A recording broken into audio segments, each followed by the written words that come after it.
Despierto caminando.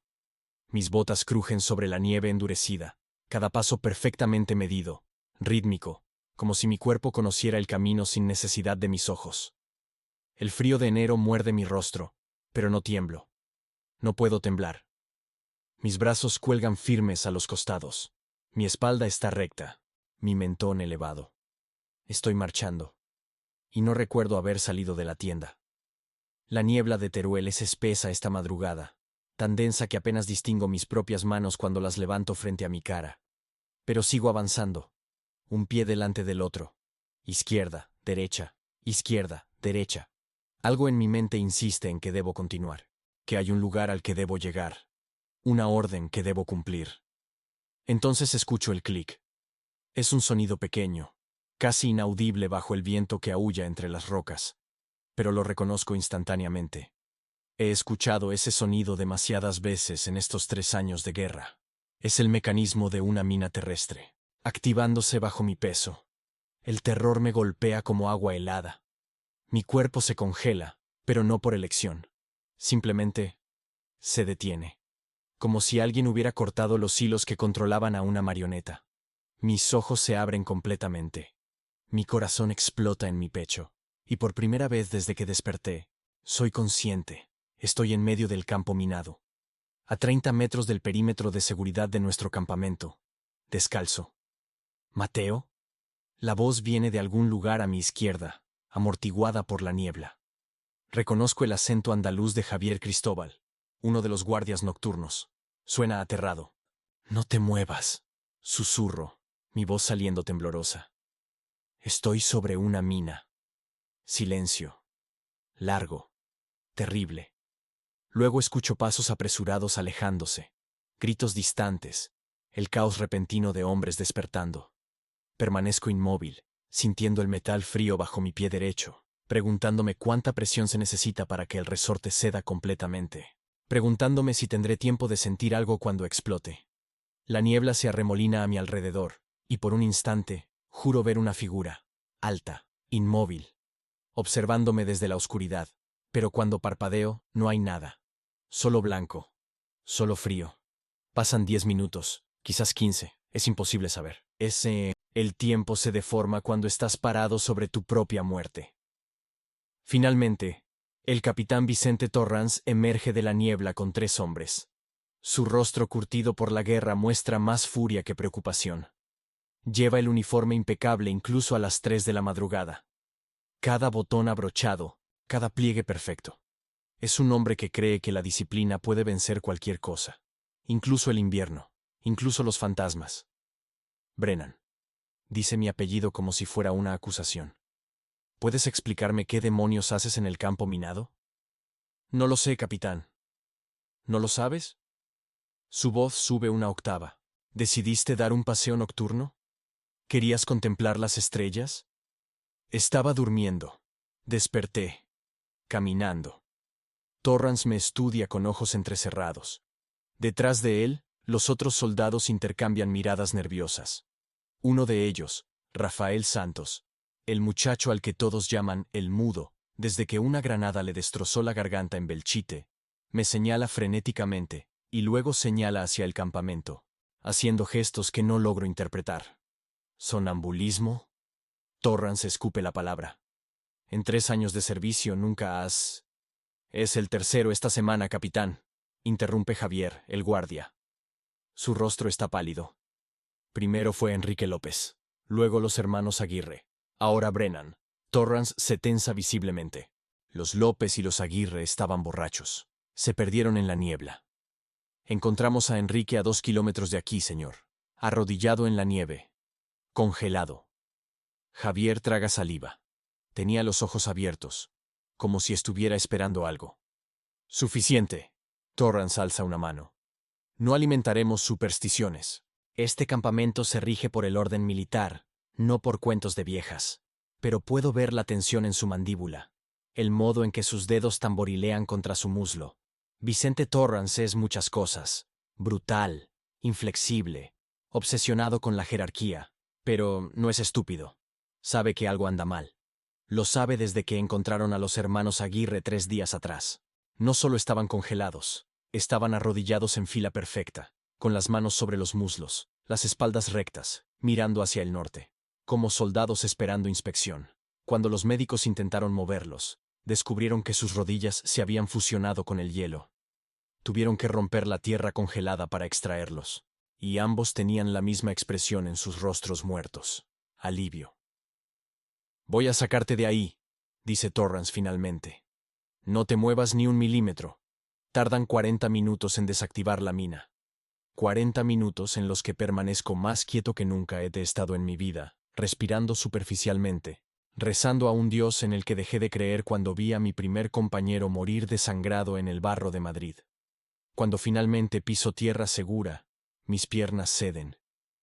2 soldados me atrapan antes de que caiga. Rafael está entre ellos, y cuando nuestros ojos se encuentran, veo algo en su mirada que me hiela más que el viento: reconocimiento. Como si él supiera exactamente lo que me había llevado hasta ese campo minado. Como si él lo hubiera visto antes.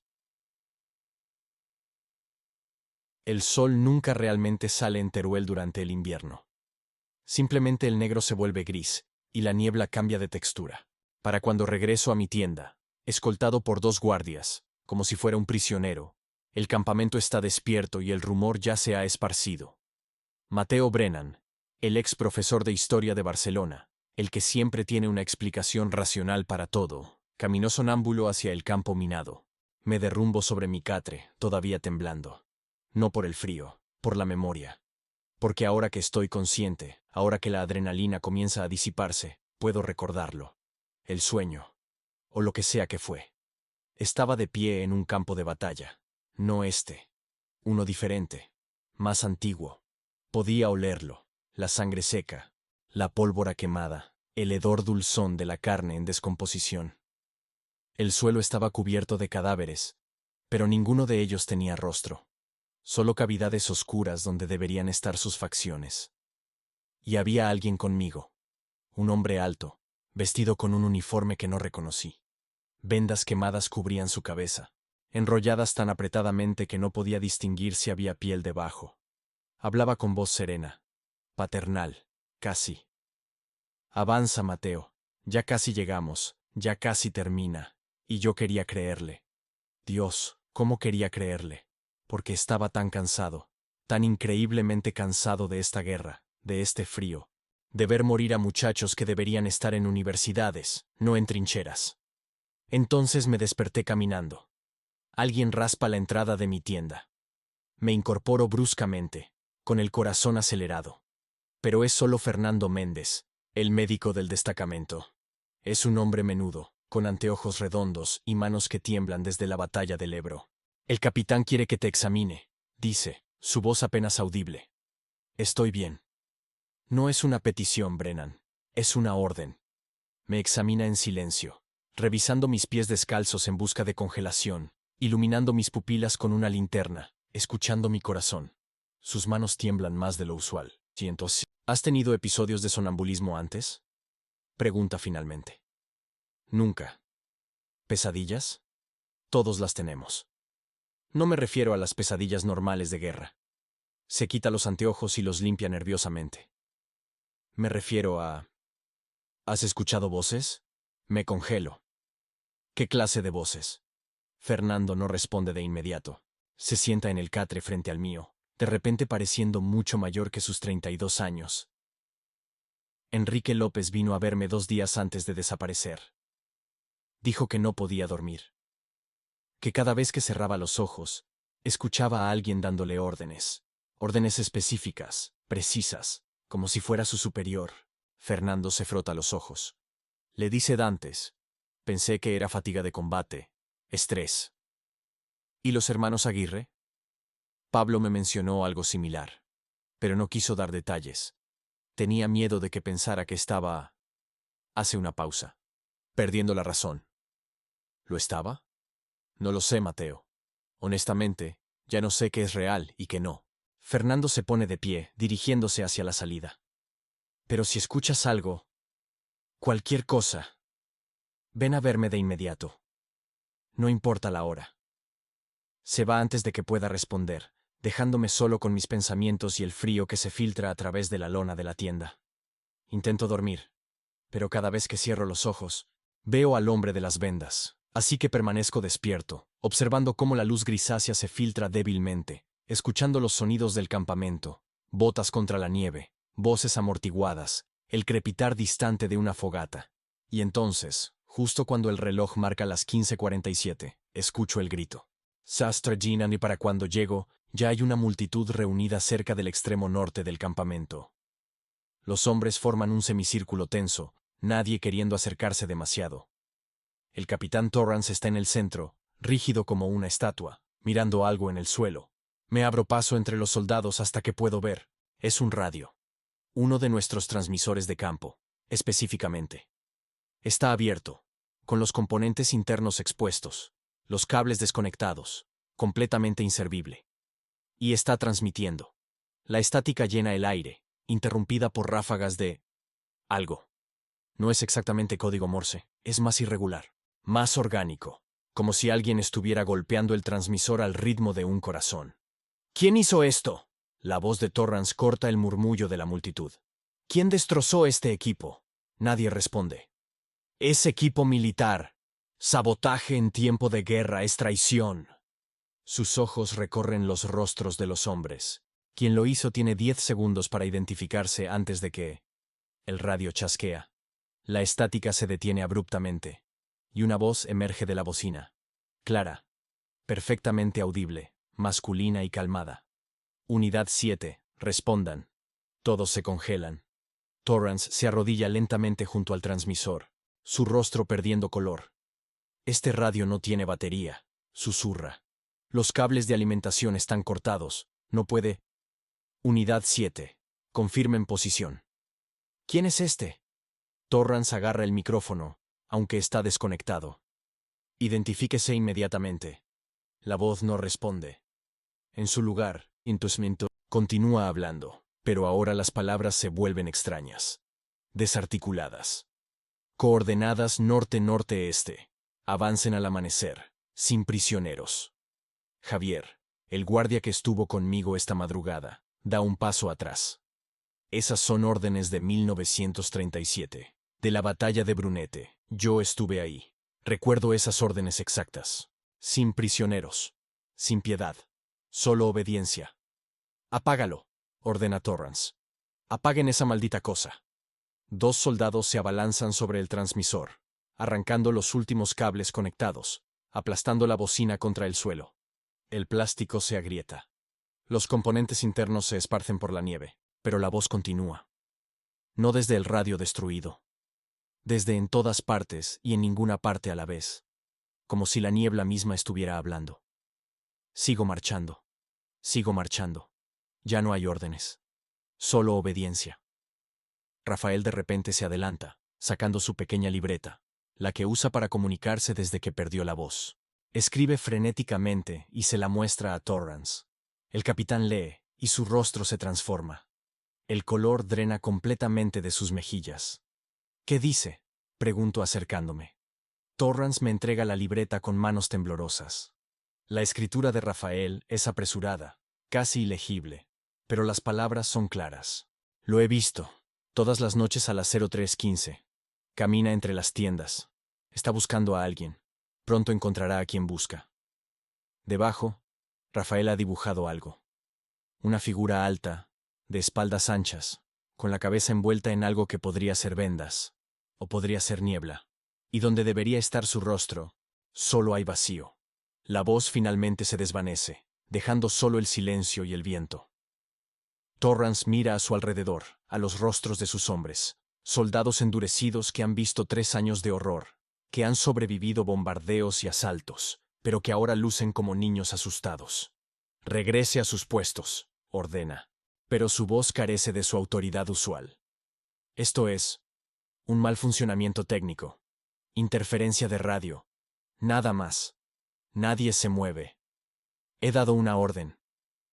Los hombres se dispersan lentamente, murmurando entre ellos, lanzando miradas nerviosas a las sombras. Rafael se queda atrás, observándome con esos ojos oscuros e intensos. Señala su libreta, luego a mí, luego hacia el norte, hacia el campo minado donde desperté esta madrugada. Antes de que pueda preguntarle qué significa, Torrance me agarra del brazo. Brennan, tú estudiaste historia, ¿verdad? Antes de la guerra. Enseñaba en la universidad, sí. ¿Conoces las historias? Su agarre se aprieta. ¿Las leyendas sobre esta región? ¿Qué clase de leyendas? Torrance mira alrededor, asegurándose de que nadie más pueda oírnos. Mi abuelo luchó en las guerras carlistas, aquí mismo, en estas montañas. Solía contarme... Se detiene, como si las palabras fueran difíciles de pronunciar. Decía que algunos soldados nunca dejaban el campo de batalla, que seguían marchando mucho después de que la guerra terminara, siguiendo órdenes que nadie más podía escuchar. Son solo historias, eso pensaba.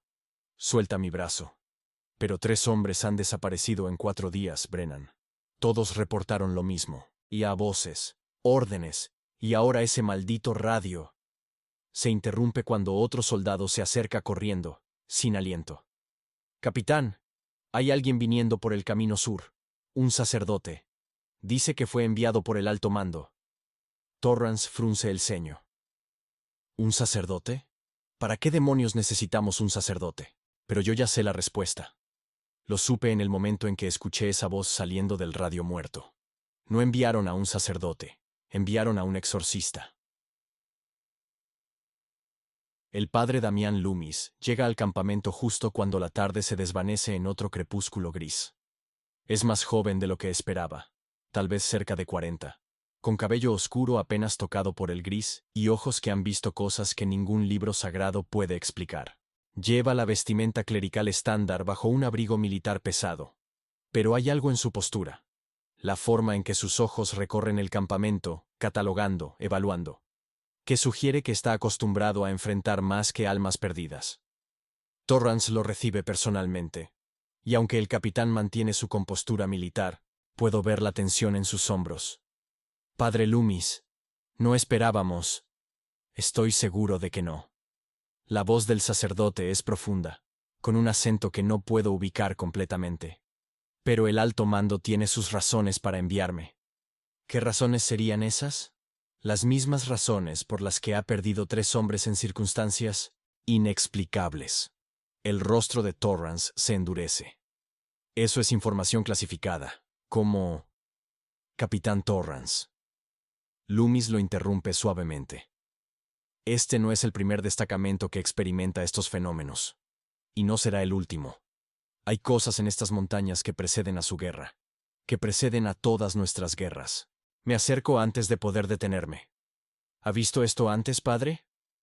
Loomis se vuelve hacia mí, y por un momento, sus ojos me estudian con una intensidad que me hace sentir expuesto. ¿Y usted es? Mateo Brennan, soldado raso. Mateo Brennan. Repite mi nombre lentamente, como si lo estuviera probando. ¿El que caminó sonámbulo hasta el campo minado esta madrugada? Las noticias viajan rápido. Solo cuando son importantes. Se acerca más. ¿Qué recuerda del episodio? Un sueño. Una voz. Un hombre sin rostro. Algo cambia en la expresión de Loomis. No es exactamente sorpresa. Es más como confirmación. ¿Qué más? Me dijo que avanzara, que ya casi terminaba. Las palabras salen antes de que pueda detenerlas. Sentí que debía obedecerle. Como si no tuviera otra opción. Nunca la tuvo. Loomis mira hacia la niebla que comienza a espesarse con la llegada de la noche. Cuando te escucha, cuando te elige, la obediencia deja de ser una decisión. Se convierte en instinto. ¿Qué es? Pregunto. ¿Qué nos está pasando? Caminen conmigo, dice, gesticulando hacia el borde del campamento. Ambos. Hay cosas que necesitan entender antes de que caiga la noche. Torrance y yo intercambiamos miradas, pero lo seguimos. Nos lleva hasta el límite norte, donde la vista se abre hacia el valle cubierto de nieve. Desde aquí, podemos ver las cicatrices de viejas trincheras, los esqueletos oxidados de tanques abandonados, las cruces improvisadas que marcan tumbas sin nombre. ¿Saben cuántas guerras se han librado en estas montañas? Loomis habla sin apartar la vista del paisaje. Las guerras carlistas. La guerra de independencia contra Napoleón. conflictos medievales cuyos nombres han sido olvidados. Esta tierra ha bebido tanta sangre que ya no recuerda cómo ser tierra. Solo recuerda la guerra. Esos son metáforas, padre, dice Torrance. Necesito hechos. Los hechos son estos, capitán. Cada vez que una guerra llega a cierto punto de brutalidad, cuando los hombres comienzan a seguir órdenes que desafían su humanidad, algo despierta, algo que siempre ha estado aquí, esperando. Loomis finalmente nos mira. Lo llamamos por muchos nombres. El soldado sin rostro. El comandante eterno. La voz en la niebla. Pero todos describen lo mismo. ¿Y qué es? Es el eco de la obediencia. Loomis saca una pequeña libreta de su abrigo, hojeándola. He investigado 17 casos similares en los últimos 20 años. Francia, 1918. Marruecos, 1921. Italia, 1936. Siempre el mismo patrón. Soldados que desaparecen siguiendo órdenes que nadie dio. Voces que emergen de la nada. Apariciones de figuras militares que no pertenecen a ningún bando. Mi corazón se detiene. Dijo Marruecos, 1921. Sí. La guerra del Rife. ¿Por qué? No puedo respirar. La niebla de repente se siente demasiado espesa, demasiado cercana. Mi padre murió en esa guerra, en 1921. Loomis cierra su libreta lentamente. ¿Cómo murió? Nadie lo sabe. Simplemente desapareció durante una patrulla nocturna. Lo encontraron 3 días después, arrodillado en el desierto, muerto por deshidratación. Trago saliva. Tenía los ojos abiertos, como si estuviera esperando algo. El silencio que sigue es absoluto. Incluso el viento parece contenerse. La voz que escuchaste, dice Loomis finalmente. ¿La reconociste? No quiero responder. Porque responder haría real algo que he estado negando desde que desperté en ese campo minado. Era su voz. Era la voz de mi padre. Torrance da un paso atrás, santiguándose. Eso es imposible. Nada es imposible aquí, capitán. Loomis me mira con algo que podría ser compasión. El soldado sin rostro no tiene forma propia. Toma prestadas las voces de los muertos, especialmente de aquellos que también fueron tomados por él. Está diciendo que mi padre... Estoy diciendo que tu padre probablemente escuchó la misma voz que tú, siguió las mismas órdenes, y ahora, décadas después, su voz se ha convertido en parte del coro. Loomis pone una mano en mi hombro. Lo siento, Mateo, pero necesitas entender contra qué estamos luchando. Esto no es un fantasma ordinario, no es una aparición aleatoria, es algo mucho más antiguo y mucho más peligroso. ¿Cómo lo detenemos?, pregunta Torrance. No estoy seguro de que podamos. Loomis mira hacia el valle oscurecido. Pero sí sé esto, va a empeorar, especialmente esta noche. ¿Por qué esta noche? Porque hoy es 17 de enero. Loomis consulta su libreta nuevamente. Hace exactamente 50 años, el 17 de enero de 1889, tuvo lugar aquí la batalla de Cantavieja, una de las más sangrientas de las guerras carlistas. 1000 hombres murieron en una sola noche, muchos de ellos siguiendo órdenes suicidas de comandantes que los enviaron a masacres inútiles. Los aniversarios tienen poder. Completo su pensamiento. En el campo de batalla. Exactamente. Y si mis cálculos son correctos, Loomis verifica su reloj.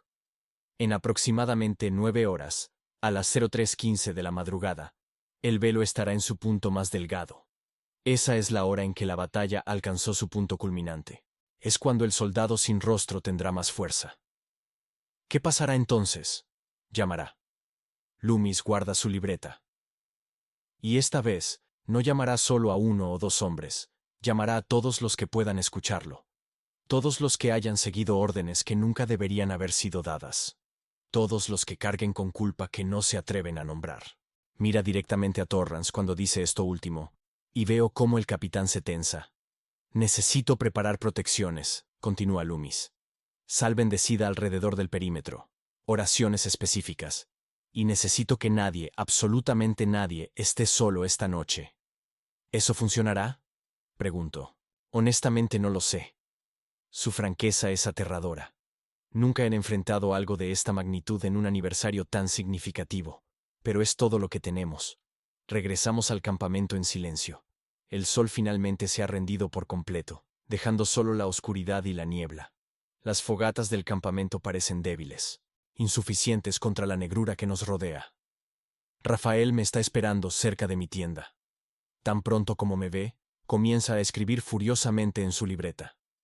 Me la entrega, señalando las palabras urgentemente. Ha estado aquí toda la tarde, observando, contando. Sabe cuántos somos, sabe quiénes somos. Esta noche elegirá. ¿Elegirá qué? Pregunto.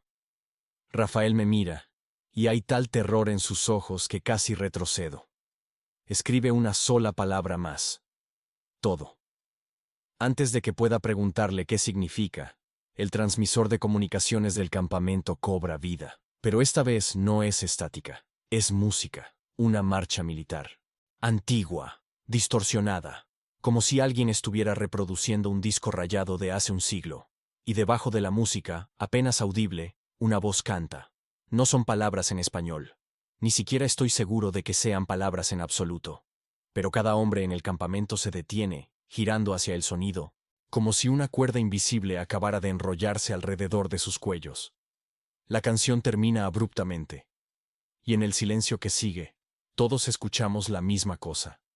Pasos. Docenas de ellos. Centenares.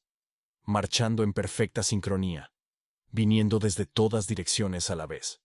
Pero cuando miramos hacia la niebla, no hay nadie ahí. Solo el sonido. Cada vez más cerca. Loomis saca un crucifijo de su abrigo, sus nudillos blancos por la fuerza con que lo agarra. Que Dios nos ayude, susurra. Ya comenzó. Los pasos nunca se detienen. Toda la noche, mientras el campamento se arrastra hacia las primeras horas del 18 de enero.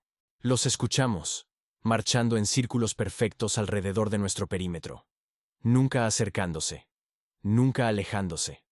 Solo, esperando. Nadie duerme.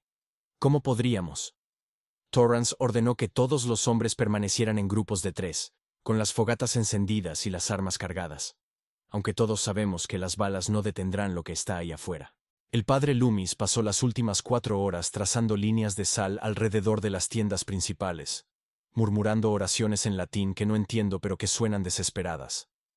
Ahora estoy sentado junto a una fogata con Rafael y Javier, observando cómo las sombras bailan en la niebla. Javier no ha dejado de temblar desde que los pasos comenzaron. Rafael, en cambio, está completamente inmóvil, con su libreta abierta en su regazo, escribiendo ocasionalmente algo que luego borra. ¿Cuánto tiempo puede continuar esto? Javier finalmente rompe el silencio, su voz apenas un susurro. Hasta las 03:15, respondo revisando mi reloj. Son las 02:43. Eso dijo el padre, que es cuando tendrá más fuerza. ¿Y después? No tengo respuesta. Rafael levanta su libreta, mostrándome lo que ha estado escribiendo y borrando repetidamente. Esta vez dejó las palabras. Después, algunos de nosotros ya no estaremos aquí. ¿Cómo sabes eso? Pregunto. ¿Cómo puedes ver cosas que nosotros no vemos? Rafael me mira durante un largo momento. Luego comienza a escribir, llenando página tras página con una velocidad frenética. Cuando termina, arranca las hojas y me las entrega. Leo en silencio, sintiendo cómo el frío en mi pecho no tiene nada que ver con el invierno. Perdí mi voz en Belchite, una granada. Los médicos dijeron que tuve suerte de sobrevivir. Pero no fue suerte. Estaba muerto. Lo sé porque recuerdo estar de pie junto a mi propio cuerpo, viéndolo sangrar en el barro. Y vi a alguien allí. El hombre sin rostro. Estaba inclinado sobre mí, como si estuviera decidiendo algo. Luego escuché una voz diferente. Mi madre. Llamándome. Diciéndome que regresara. Y cuando abrí los ojos de nuevo, estaba vivo. Pero mi voz se había ido. Desde entonces, puedo verlos. Los que esperan. Los que nunca se fueron. Los que siguen marchando mucho después de que sus cuerpos se convirtieran en polvo. Y él, el soldado sin rostro, me ve de vuelta. Cada noche. Viene a mi tienda. Se para junto a mi catre. Me observa. Como si estuviera enojado porque me fui. como si quisiera terminar lo que comenzó. Pero no puede tocarme. Todavía no. Porque yo no hice lo que los demás hicieron. No seguí las órdenes incorrectas. No tengo esa culpa. Dejo de leer. ¿Qué culpa? ¿De qué estás hablando? Rafael señala alrededor del campamento, a los hombres que vigilan en la oscuridad. Luego escribe una sola línea. Todos aquí han hecho cosas. Cosas que saben que estuvieron mal. Órdenes que siguieron aunque cada parte de su alma gritaba que se detuvieran. Javier se pone de pie bruscamente. Eso es una locura. Somos soldados, seguimos órdenes. Eso es lo que hacemos. ¿Todas las órdenes? Mi voz sale más dura de lo que pretendía. Incluso las que... Me detengo. Porque Rafael tiene razón. Todos tenemos esos recuerdos. Esas cosas que hacemos porque nos ordenaron hacerlas. Y luego pasamos el resto de nuestras vidas tratando de olvidar. Los pueblos que arrasamos. Los prisioneros que ejecutamos. Las líneas que cruzamos porque alguien con más insignias en su uniforme dijo que estaba bien. Enrique López, digo lentamente. Los hermanos Aguirre. ¿Qué órdenes siguieron ellos?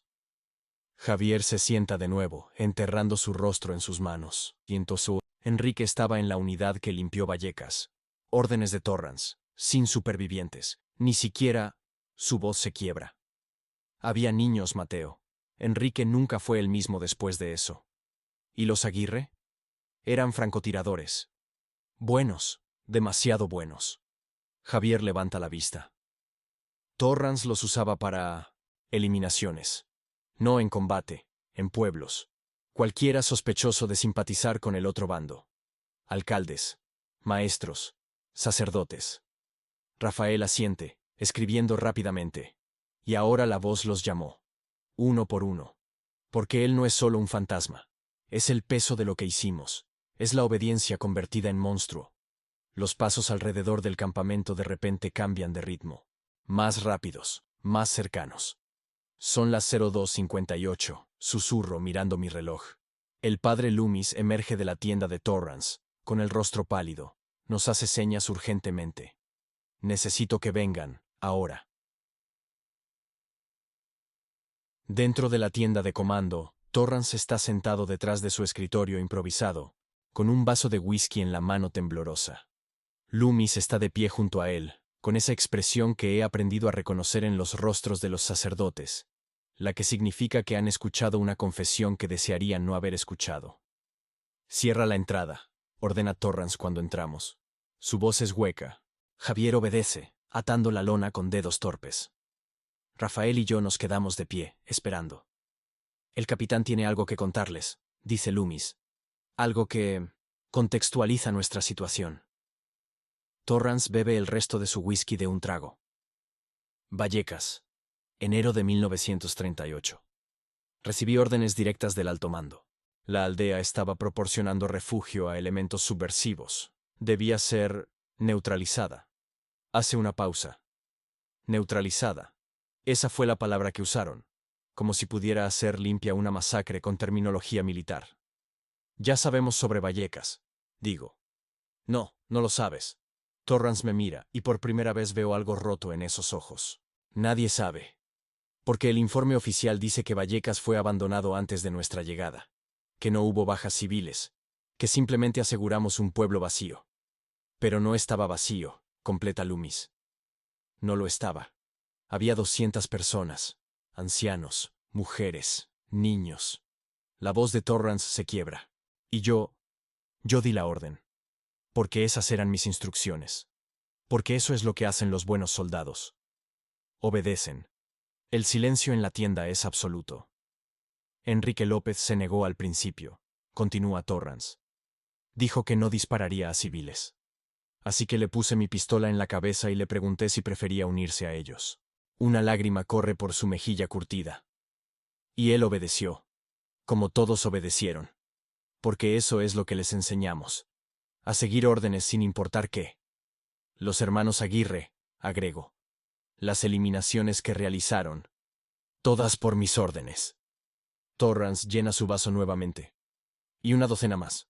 Cada orden horrible, cada crimen de guerra que este destacamento cometió en 3 años, todas vinieron de mí. Y todos obedecieron. Porque yo soy el capitán. Porque la cadena de mando es sagrada. Rafael escribe furiosamente y me muestra la página. Por eso los está tomando. Por eso eligió a Enrique primero. Entonces, a los Aguirre después. Y ahora. Ahora viene por mí, termina Torrance. Lo sé. He escuchado su voz cada noche durante una semana. Al principio pensé que era mi conciencia. Luego pensé que estaba perdiendo la cordura. Pero ahora entiendo. Es justicia. De algún tipo retorcido y horrible, pero justicia al fin. No es justicia. Loomis habla firmemente. Es venganza. Hay una diferencia. ¿La hay? Torrance ríe amargamente. Maté a 200 personas inocentes, padre. Y luego ordené a mis hombres que hicieran lo mismo en una docena de lugares más. ¿Qué diferencia hay entre la venganza y lo que merezco? La diferencia es que la venganza no conoce misericordia. No distingue entre quien dio las órdenes y quien las siguió. Entre quien actuó por maldad y quien actuó por miedo. Loomis se inclina hacia adelante. El soldado sin rostro no es un juez. Es un eco. Repite el ciclo de obediencia y violencia eternamente.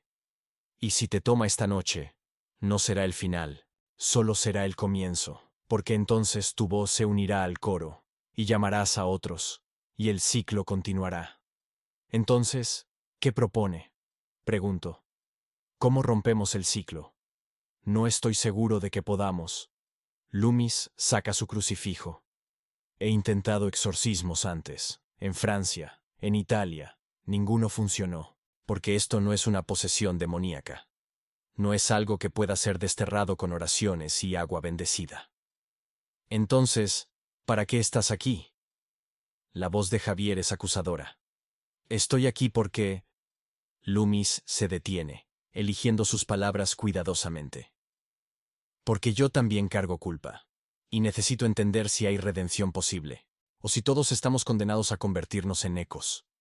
Reviso mi reloj. 03:09. Los pasos afuera de repente se detienen. El silencio que sigue es peor que cualquier sonido. Es el silencio antes de la ejecución, antes de que caiga la guillotina. Está aquí, susurra Rafael, escribiendo las palabras, aunque todos podemos sentirlo. La temperatura en la tienda cae precipitadamente. Puedo ver mi aliento condensándose en nubes blancas. Las llamas de las linternas parpadean, arrojando sombras salvajes contra la lona. Y entonces escuchamos su voz. No viene de fuera. Viene de todas partes. De la tierra, del aire, de dentro de nuestros propios cráneos. Capitán Vicente Torrance.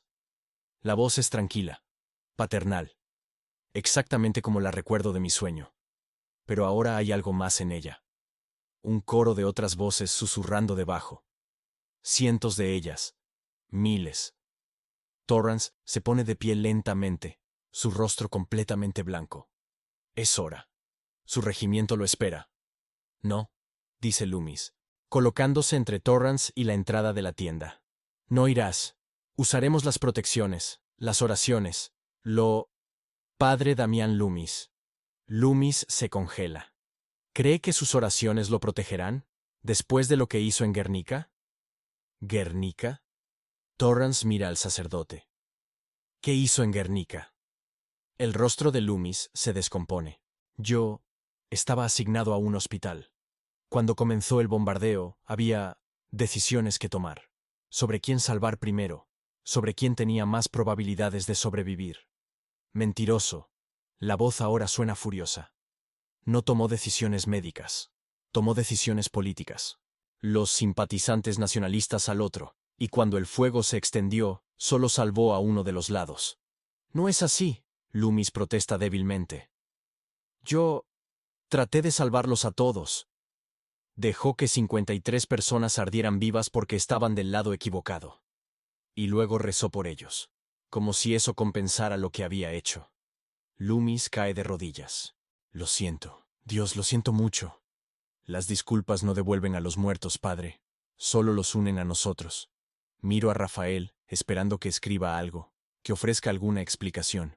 Pero está paralizado, con los ojos muy abiertos, mirando algo detrás de mí. Me giro lentamente. Hay alguien de pie en la esquina de la tienda. Alguien que no estaba ahí hace un momento. Es alto, ancho de hombros. Viste un uniforme militar que no reconozco, demasiado antiguo para ser de esta guerra, demasiado moderno para ser del siglo XIX.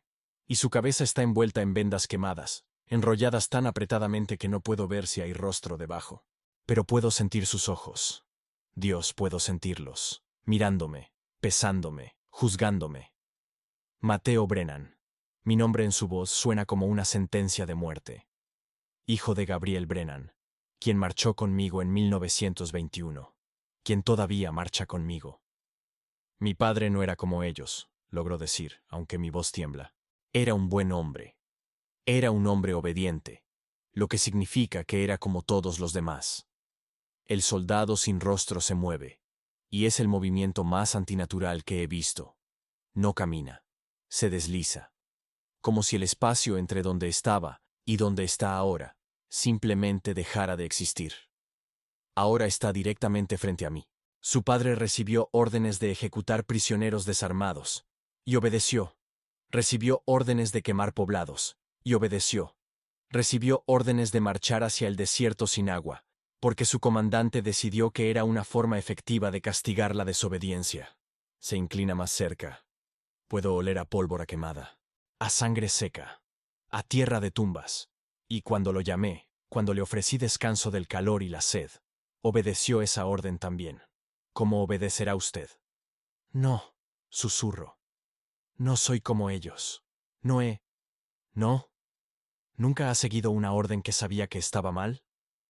¿Nunca ha cerrado los ojos ante un crimen porque era más fácil que resistir? Y ahí está.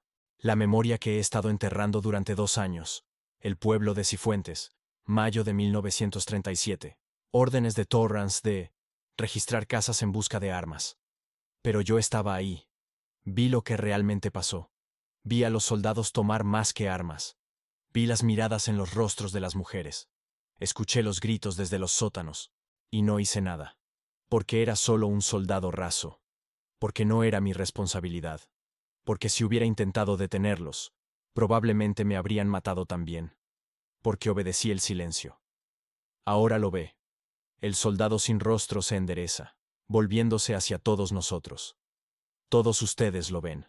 La culpa que llevan, el peso de cada orden seguida, cada atrocidad presenciada en silencio. Ese peso nunca desaparece, nunca los abandona. Solo espera hasta que estén lo suficientemente débiles. Hasta que estén lo suficientemente solos. 03:15. Puedo sentirlo sin mirar el reloj. El momento exacto cuando el velo se vuelve más delgado. Es hora de marchar. Afuera, escuchamos voces, docenas de ellas. Los hombres del campamento, gritando, llorando. Y debajo de todo eso, esa terrible música. La marcha militar distorsionada, reproducida por una banda que lleva un siglo muerta. Torrance de repente se mueve hacia la salida. Loomis trata de detenerlo, pero el capitán lo empuja con una fuerza desesperada. «¡No puedo más!», grita Torrance. «No puedo vivir con esto. Si marchar es lo que merezco, entonces que así sea». «Vicente, no». Loomis intenta agarrarlo, pero Torrance ya está afuera. Lo seguimos, emergiendo en el caos. El campamento está en pánico. Hombres corren en todas direcciones, algunos gritando órdenes, otros simplemente gritando. Pero hay un grupo, tal vez una docena de soldados, que están completamente inmóviles, de pie en fila perfecta, con los ojos abiertos pero vacíos, y están empezando a caminar, todos en la misma dirección, hacia el norte, hacia el valle donde se libró la batalla de Cantavieja hace 50 años. Torrance se une a ellos, tomando su lugar al frente de la fila. Su rostro está en paz por primera vez desde que lo conozco. «Adelante». La voz resuena desde todas partes. Marchen. Y marchan. En perfecta sincronía. En perfecto silencio. Hacia la niebla que se espesa con cada paso. «¡Tenemos que detenerlos!», grito corriendo hacia ellos. Pero cuando trato de agarrar a Javier, porque sí, Javier está entre ellos, porque por supuesto que está, porque él también tiene su propia culpa. Mi mano pasa a través de él como si fuera humo. «No puedes tocarlos», dice Loomis detrás de mí. «Ya no están realmente aquí. Ya están marchando». Rafael me agarra del brazo, escribiendo frenéticamente con su mano libre. «Si cruzas al otro lado de la niebla, te unirás a ellos. El límite está marcado. Mira. Señala. Y ahora puedo verlo. Una línea en el suelo donde la nieve se vuelve gris. Donde el mundo parece diferente. Más oscuro. Más frío. Como si el tiempo mismo se hubiera detenido justo después de esa línea. Los soldados que marchan la cruzan sin vacilar. Y en el momento en que lo hacen, cambian. Sus uniformes se vuelven más antiguos. Sus rostros se vuelven translúcidos. Y me doy cuenta de que no están solos. Hay otros marchando con ellos. Cientos de otros, vestidos con uniformes de diferentes épocas. Napoleón. Las guerras carlistas. La guerra de independencia. Conflictos cuyo nombre se he olvidado. Todos marchando juntos. Todos con la misma expresión de resignación pacífica. Torrance se gira una vez antes de que la niebla lo envuelva completamente. Me mira directamente, y sonríe. No es una sonrisa feliz. Es una sonrisa de rendición, de aceptación. Luego desaparece, y la niebla se cierra detrás de él como una herida cicatrizando. Para el amanecer, 12 hombres han desaparecido, incluyendo al capitán Torrance y a Javier Cristóbal. Los que quedamos nos reunimos en el centro del campamento, exhaustos, aterrorizados, tratando de entender qué acaba de pasar. Loomis está sentado en el suelo, con su crucifijo todavía en su mano, pero ahora parece un objeto sin sentido. Una reliquia de una fe que no pudo salvarnos. No funcionó, susurra. Ninguna de las protecciones funcionó. El agua bendecida, la sal, las oraciones. Nada de eso importó. Porque no es un demonio, digo, sentándome junto a él. Es algo más. Algo que nuestras religiones no saben cómo nombrar. Rafael se sienta con nosotros, escribiendo lentamente. Es consecuencia. Es el precio de la guerra. No puedes exorcizar eso, solo puedes cargar con ello. O dejar que te cargue a ti. ¿Los que se fueron? Pregunto. ¿Están muertos? No lo sé. Loomis se frota los ojos. Encontraremos sus cuerpos, probablemente. Arrodillados en la nieve. Congelados. Pero sus almas ya están marchando, siguiendo órdenes que nunca terminarán. Permanecemos en silencio durante un largo rato. El sol se levanta débilmente, apenas penetrando la niebla persistente. Alrededor de nosotros, los soldados supervivientes se mueven como fantasmas, nadie queriendo hacer contacto visual. Todos preguntándose si ellos serán los siguientes. ¿Por qué no me llevó? Pregunto finalmente. Yo también soy culpable. Vi cosas. No hice nada para detenerlas. Tal vez porque reconoces tu culpa, dice Loomis. Los otros, Torrance, los hombres que marcharon, todos estaban tratando de escapar de ella, de justificarla, de enterrarla bajo órdenes y deberes. Me mira. Pero tú nunca lo hiciste. Siempre supiste que estaba mal. Esa conciencia, ese peso que cargas conscientemente. Tal vez eso es lo que te salvó. Rafael niega con la cabeza, escribiendo rápidamente. No lo salvó. Solo lo pospuso. Esto no terminó. No para ninguno de nosotros. ¿Qué quieres decir? La voz. Todavía está ahí. Todavía espera. Y ahora que probó sangre, ahora que tomó a tantos, volverá. Tal vez no esta noche. Tal vez no esta semana. Pero volverá. Porque la guerra todavía continúa. Y mientras continúe, el soldado sin rostro tendrá poder. Tiene razón. Puedo sentirlo. Como una presión constante en la parte posterior de mi cráneo. Un susurro que nunca desaparece completamente. Me pregunto cuánto tiempo podré resistir antes de que esa presión se vuelva demasiado grande. Antes de que el susurro se convierta en un grito. Antes de que yo también me levante a las 03:15 y comience a marchar. El resto del destacamento es evacuado esa tarde. El alto mando atribuye las desapariciones a exposición extrema y condiciones de combate. Los cuerpos nunca son encontrados. Oficialmente, Torrance y los demás simplemente desertaron. Pero todos los que estuvimos ahí esa noche sabemos la verdad. Y todos nosotros, cada soldado superviviente, llevamos ahora la misma marca invisible, la misma maldición. Hemos escuchado la voz del soldado sin rostro. Hemos visto el otro lado de la niebla. Y él sabe dónde encontrarnos. Porque la guerra nunca termina realmente. No en nuestras mentes, no en nuestros sueños. Y ciertamente no en Teruel, donde la niebla todavía se espesa cada noche a las 03:15, y los pasos todavía resuenan en círculos perfectos, marchando, esperando, llamando a los siguientes que obedecerán. 3 semanas después, despierto marchando de nuevo. Esta vez no estoy en Teruel. Estoy en Barcelona, en el pequeño apartamento donde intento reconstruir algo parecido a una vida normal. La guerra terminó hace 2 semanas, Franco ganó. Todos perdimos. Pero cuando abro los ojos, estoy parado frente a mi ventana abierta, a punto de dar un paso hacia el vacío. 4 pisos de caída. Suficiente. Me congelo, aferrándome al marco con manos temblorosas. Abajo, las calles están vacías. Es tarde, o temprano, dependiendo de cómo lo mires. Miro el reloj en la pared. 03:15. Por supuesto. La voz llega casi inmediatamente, susurrando desde algún lugar detrás de mi oído izquierdo. Mateo. Es hora. Tu regimiento te espera. Vete, siseo entre dientes. No te seguiré. ¿No? Entonces, ¿por qué estás aquí? ¿Por qué tus pies te trajeron exactamente donde necesitabas estar? No tengo respuesta. Cierro la ventana con fuerza y me alejo, encendiendo todas las luces del apartamento. Pero la oscuridad en las esquinas parece más densa de lo que debería. Y cuando miro el espejo del pasillo, juro ver una figura de pie detrás de mí. Cuando me giro, no hay nadie. Pero puedo olerlo. Pólvora, sangre seca, tierra de cementerio. Me visto rápidamente y salgo a las calles. No puedo quedarme en ese apartamento. No esta noche, tal vez nunca más.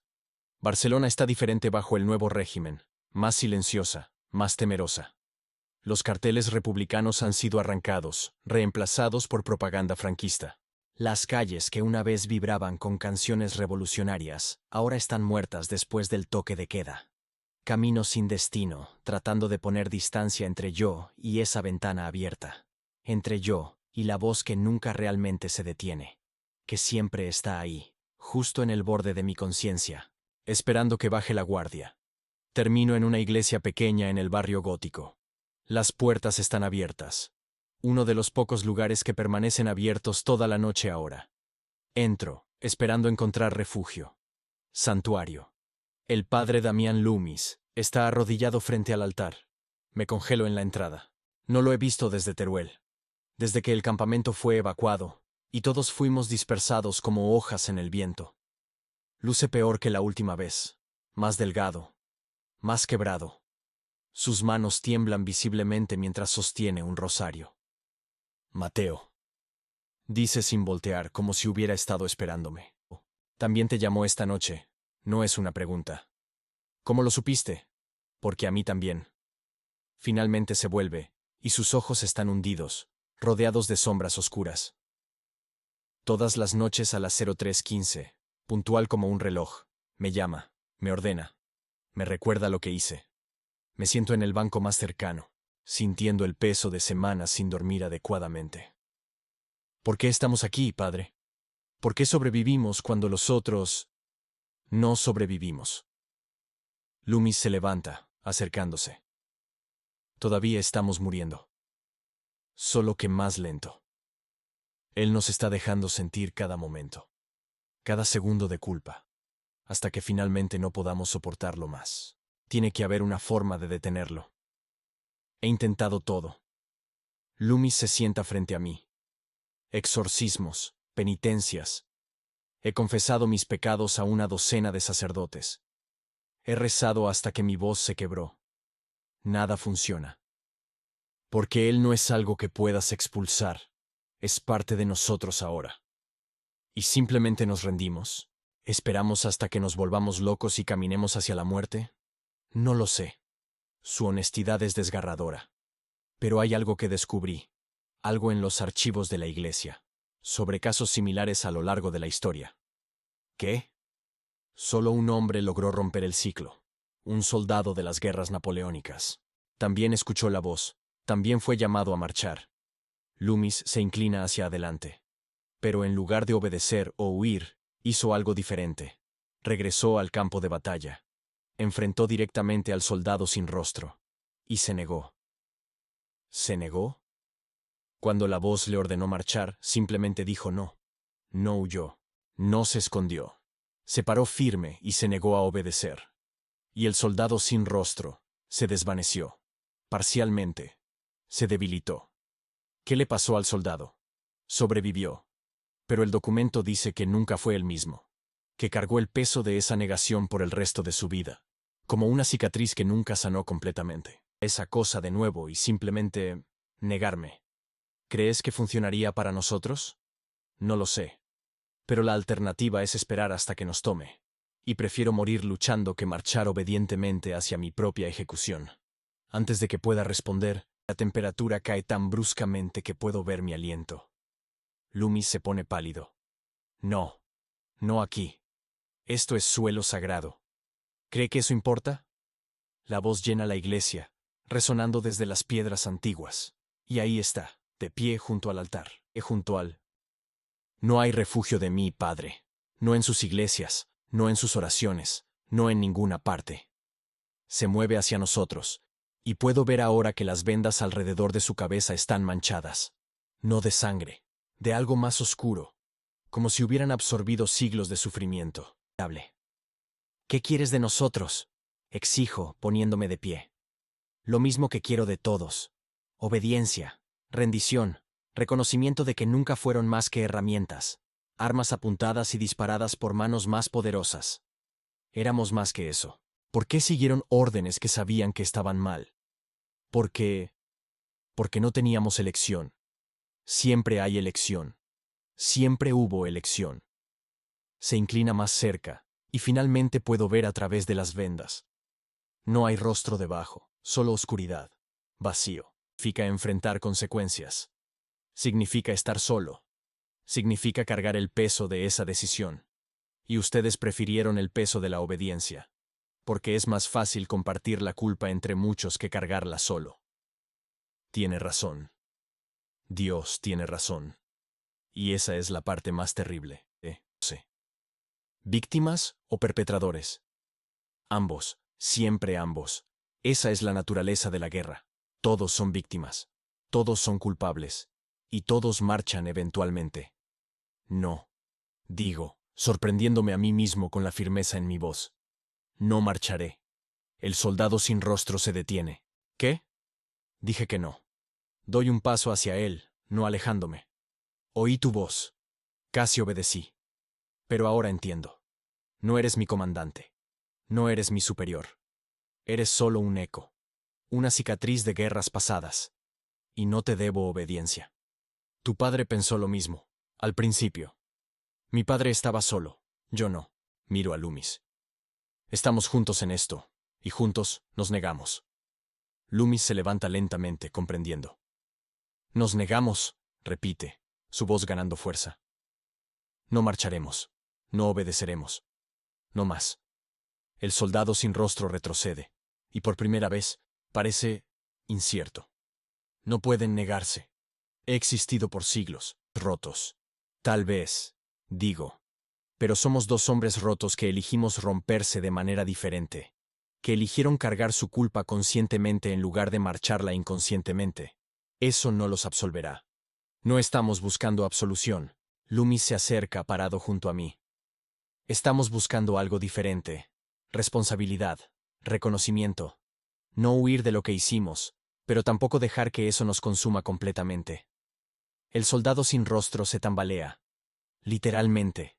Como si nuestras palabras fueran golpes físicos. Y entonces entiendo. Él se alimenta de la negación, de hombres que huyen de su culpa, o que la abrazan tan completamente que pierden todo lo demás. Pero nosotros estamos haciendo algo diferente. Algo que su lógica no puede procesar. Estamos reconociendo nuestra culpa sin dejar que nos defina. Esto no es posible. Claramente lo es. Doy otro paso hacia él. Y ahora voy a hacer algo más. Voy a llevar a Rafael Santos aquí, el muchacho que viste pero no pudiste tocar, y juntos, los tres vamos a regresar a Teruel. Vamos a pararnos en ese campo de batalla. Y vamos a negarnos tan fuerte, tan completamente, que cada soldado que hayas tomado lo escuche. No puedes. Observa. Y con eso, camino directamente a través de él. A través del vacío donde debería estar su pecho. Y es como caminar a través de hielo. a través de siglos de lágrimas congeladas. Siento cada muerte, cada orden seguida, cada momento de obediencia ciega. Pero sigo caminando. Loomis me sigue. Y cuando salimos por el otro lado, cuando nos giramos, el soldado sin rostro se está desvaneciendo. No desapareciendo completamente, pero perdiendo sustancia, perdiendo poder. Esto no ha terminado. Lo sé, respondo. Nunca terminará completamente, pero ya no controlas si marchamos. Esa elección es nuestra. Se encuentro a Rafael 2 días después, viviendo en un refugio en las afueras de la ciudad. Luce sorprendido de verme, pero cuando le explico el plan, asiente lentamente. Escribe en su libreta. Siempre supe que tendríamos que regresar. Los 3 viajamos a Teruel en silencio. La guerra terminó, pero las cicatrices permanecen. Los campos todavía están sembrados de minas, las trincheras todavía están llenas de huesos. Llegamos al campamento abandonado justo cuando el sol se pone. Las tiendas se han derrumbado, el equipo ha sido saqueado. Pero la sensación permanece, ese peso en el aire, esa presión. Esperamos hasta las 03:15. Los 3 parados en el centro exacto de donde solía estar el campamento, tomados de las manos, formando un círculo. Y cuando llega el momento, cuando el reloj invisible marca la hora, la niebla se levanta. Los pasos comienzan de nuevo. Docenas, cientos, miles. Y aparecen los soldados muertos, todas las guerras, todas las épocas, marchando en formaciones perfectas. El soldado sin rostro está al frente, más grande que antes, más terrible, porque aquí, en este lugar, su poder es absoluto. Han venido a marchar. Hemos venido a negarnos, corrijo.